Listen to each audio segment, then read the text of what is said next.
Well, hello. It has been quite a long time since I've done a reading for YouTube, and it feels nice to be back. First of all, don't mind the fingernails. I'm a nervous nail polish picker, so we're just gonna leave that as is. If you're new here, my name is DeAnna.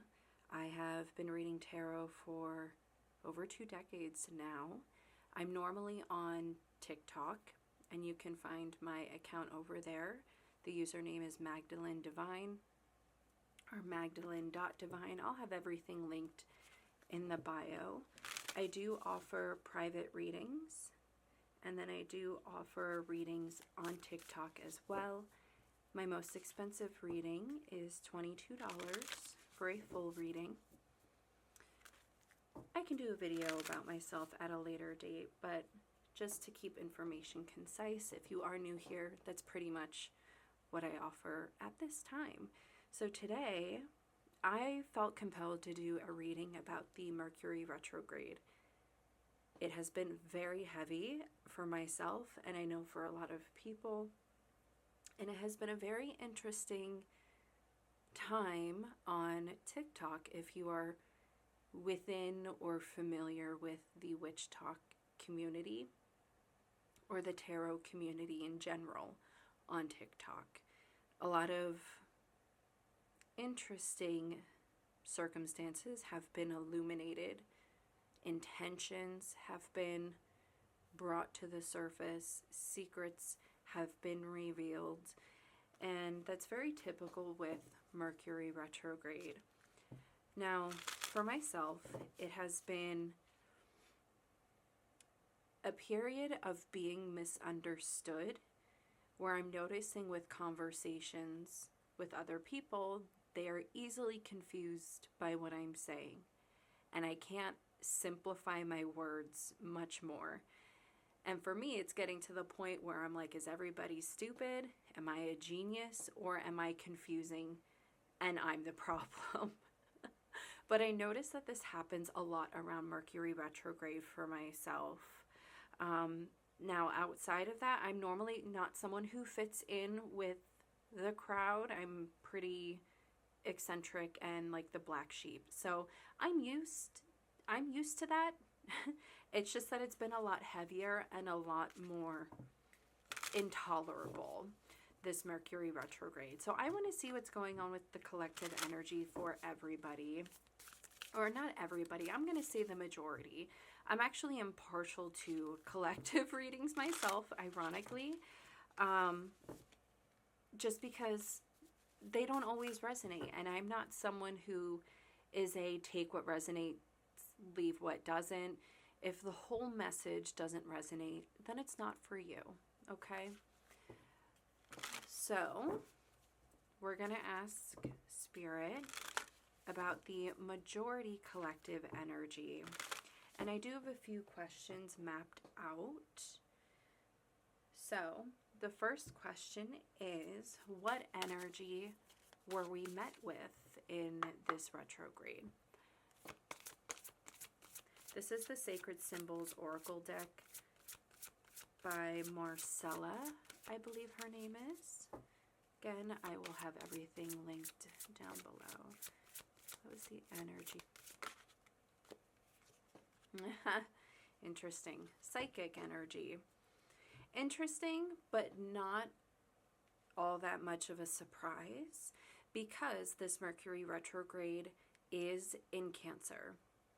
So Cancer is known for their support, their community, their family, their friends, and the love that they have for all of those things.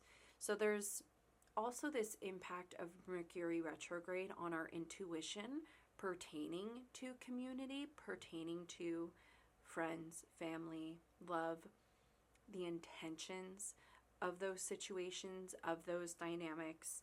So really tapping into our intuition. Again, things that we perceived to be true or perceived as a theory have been illuminated. So I would say that's fairly accurate. And then, Spirit, what is the energy that we are leaving behind The truth. Oh my gosh. Yes, exactly what I'm saying. Truth is being revealed. That I'm like, I love when they do this. I love when they give me a card that correlates to what I was already saying. But then I'm left going, well, what else is there for me to say? Because you just confirmed everything that I just said previously. So the energy we're leaving behind is truth. I want to say that when you take something, or you're leaving something, let me correct myself. When you're leaving something, you're taking something from it, whether it's a lesson or a piece of knowledge. And I think with truth here, maybe it's truth about ourselves, truth about certain people, truth about some sort of dynamic in general. But the main point I'm trying to make is that whatever truth you've learned, carry it with you. Because it does seem to have some sort of impact on your intuition, maybe even your belief in yourself.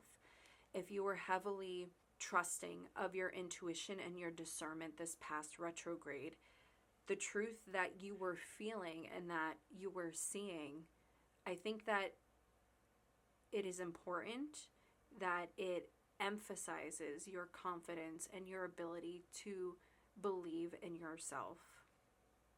So now I'm going to ask, what blessing is entering post-retrograde? Talisman. Ooh. As a daughter of Hecate, this excites me actually. So with the talisman in this deck, it represents new doors opening. So there's new pathways that are possible. So what it also does is it invites us to find or create and charge some sort of appropriate amulet or a symbol, and that is to help support our current endeavors for healing. So maybe the truth of what you learned was upsetting or impactful and very significant.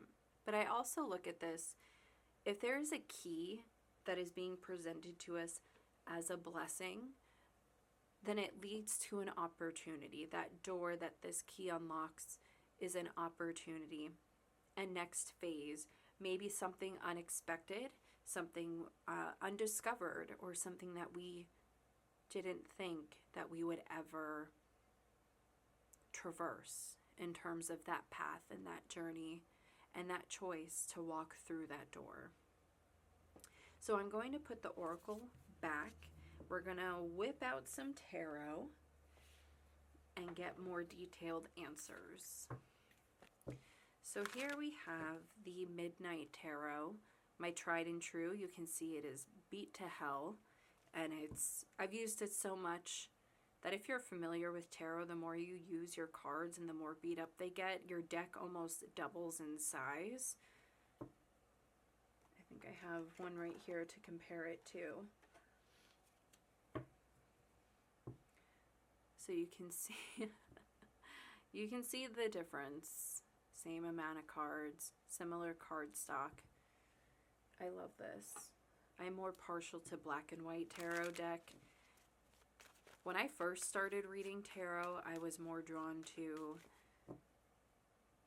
eccentric cards, fancy cards, themed cards, all of like the beautiful things. And then as I got older, the simple Rider-Waite illustrations kills it every time. So let's dive into some questions again about this Mercury retrograde. So Spirit, would you mind showing the majority of the collective? What lesson did they just complete?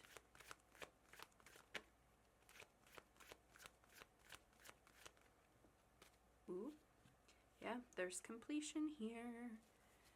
Ten of Swords at the center of the reading. Is that the Ten of Cups? Sure is. I'm going to do 3 more. Can you clarify the Four of Pentacles, please, for the lesson they just completed? Ooh,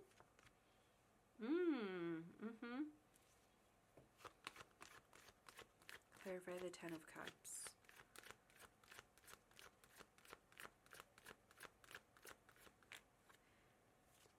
Oh. This is really interesting because I'm seeing the oracle cards kind of lining up in the way that the tarot is coming out. So with the Four of Pentacles, this is all about holding or being controlling or possessive of either tangible items or ideas and beliefs. And the reason that we hold on to them is because we feel that we can utilize them to our benefit. But however, there's something about them that we need to let go so that we can bring something in. The Four of Pentacles teaches us that it's not important to hold on to everything, such as material items, grudges, negative feelings, etc., etc. So there's something here about the lesson that you learned that maybe regret, guilt, anger, or even ideas and perceptions of someone or something you needed to let go of. And it's clarified by the King of Cups. And the King of Cups is a very diplomatic energy. It has a lot of compassion. It's very calming, and there's this ability to balance your head and your heart. It is a very emotionally intelligent energy. Now, masculine and feminine, does it matter? In some regards, yes. I think with the King of Cups specifically, it's that diplomacy and the wisdom, the emotional intelligence. So then at the center of the reading, we have the Ten of Swords and the Seven of Cups. So going back to the question, what lesson did we learn, or what lesson did we just complete? So tens usually indicate that there is an ending to something because it's the last number in the tarot suit. So however, with the Ten of Swords, it is mistakes that we need to learn from. It's betrayals, toxicities that we need to learn from. And then the Seven of Cups, clarifying it, that is a card for me personally, my Freudian card.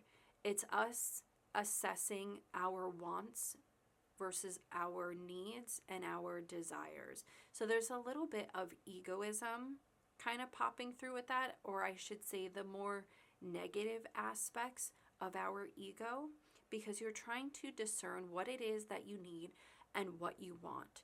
And I think within that journey, you'll learn the difference between the importance of what you need and what you want. Because one of those, depending on it, is not healthy for you. Have you ever been in a situation where you really felt like you want something so bad, and when you finally got it, you're like, I didn't need this. And it just ended up being a situation that you're like, this is bullshit. I don't need this in my life. But now you know, because you wanted it so bad. It's like the only way that you were going to learn that it wasn't for you was to actually obtain it.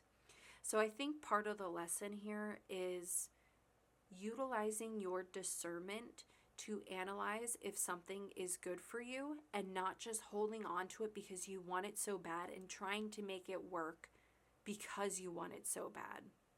Again, going back to this Four of Pentacles, there's something that you need to learn to let go. But what are you also taking from it that could benefit you in the future? And then we have the Ten of Cups. Again, the 10 does represent an ending. However, when there's an ending, there is a beginning. Just like you'll see with the Ouroboros symbol, the snake that feeds into itself. There's an ending and then there's a rebirth. So with the Ten of Cups, this is what you're envisioning. So the blissful, divine happiness that you envision, how can you obtain it with this lesson that you've learned? These mistakes that you're learning from, how does it benefit what you're seeing and what is going to fill your heart? And then we also have the Page of Wands, which is that card of creativity and motivation. So what are you doing with all of this that you've learned? What are you doing to obtain this new, insightful vision for yourself, and one that's much happier than it was before? My second question with Spirit is, what truth can no longer be ignored? almost went in the fire. And the 10 of Wands. Very interesting that 3 out of 4 tens are on the table. So there's certainly this theme of something ending because it was causing way too much mental and physical stress. It was overwhelming us. It was repressing us. It was anchoring us. What truth can no longer be ignored? And the Wheel of Fortune, again, a 10. Wheel of Fortune is the 10th card in tarot. So we have 4 tens here. Let me know if tens is a significant number for some of you. Or even 1, if you want to simplify it. So 1 plus 0.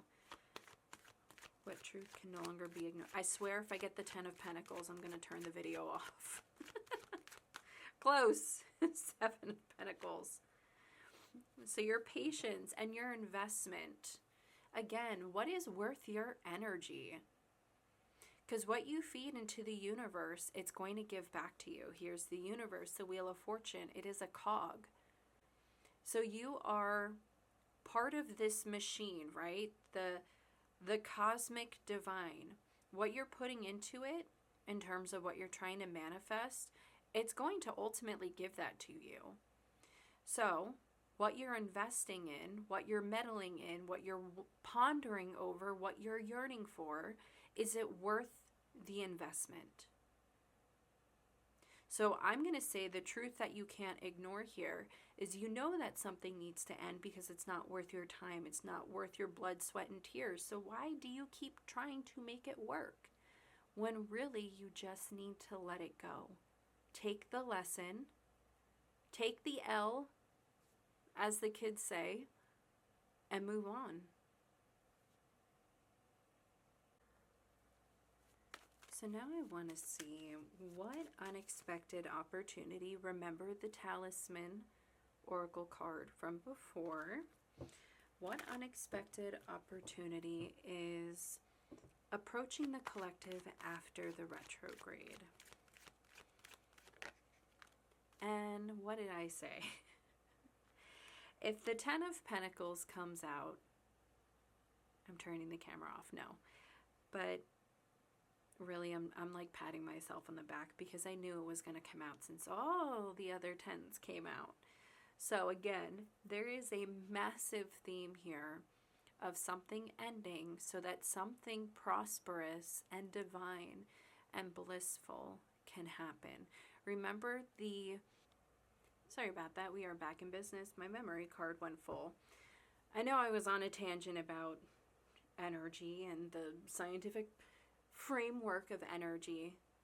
Point here being, when you release something, you are allowing the opportunity for something to replace it. So when you're releasing something bad or repressive or negative, you are allowing the opportunity, and you are now allowing yourself to be receptive to prosperity and abundance. So this is what the unexpected opportunity is that is approaching us, is stability, long-term stability, long-term abundance, long-term prosperity.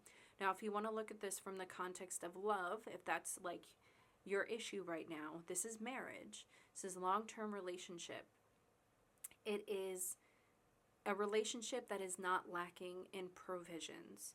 If career is more your jam, this is financial abundance. So it can be seen in many, many different ways. But the overall message is what you've been manifesting is now going to come to you tenfold. I'm going to put these back just in case those 10s want to come out again. And I think the last question I want to ask, what should you focus on for the next month? I believe it ends, the retrograde ends on the 23rd, but then there's the shadow period. So we're going to give it a month. Spirit, what should my collective focus on over the next month?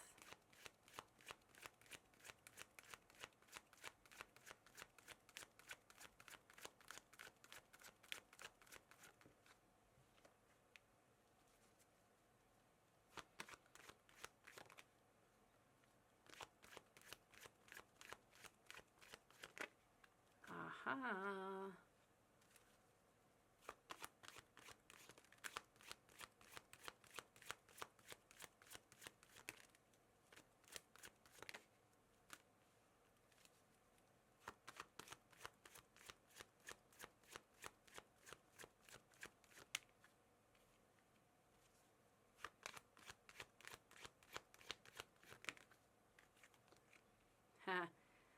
how did I know that the 10 was going to come out again? I feel like what's important for you to focus on is the work that you've been putting into something and how it relates to time and how things haven't been manifesting, and you feel like you're overworking and you're trying so hard and you're perfecting these skills so that you can move forward with your life and see that there's some sort of reward to your productivity. If you're feeling like there hasn't been that reward, essentially, I think you need to be kinder to yourself and forgive yourself. I'm going to say that this is reading more like you're blaming yourself for opportunities not coming into fruition, or maybe even passing opportunities up, or not being in a healthy place in your life to be receptive to taking on those opportunities. For example, let's say you've been looking for a new job and you really need it, and the opportunity comes to you, but you have to move for your job and you're in a circumstance where you can't move, so you had to give it up. Something like that. Do not blame yourself for making decisions that are best for you at that moment in time. I think there's a lot of worry here about things not working out for you, but things will always work out for you. In the moment, it might feel really shitty and that the universe doesn't have your back, but I feel genuinely that this is a situation where once you finally obtain whatever it is you've been working on, you're going to look back on this situation and go, holy fuck, I don't know if I would be where I am right now if that didn't happen to me. So knowing that hindsight is 20/20, kind of lean into that energy before you're put into a predicament of hindsight is 20/20, and be kinder to yourself now and know that it's temporary. Because it's going to happen. It's all going to work out for you. I hope that helps at least one person. Let me know if it resonates. Again, don't forget to follow me on YouTube here. Don't forget to follow me on TikTok. I also have an Instagram, but I do keep that as a bit more personal, so I'm just going to keep my TikTok open. If you guys want to book a reading, you are more than welcome to do that. I will put my bio site in the description as well. If not, just happy to have you here, so don't forget to subscribe, and I will see you guys next time.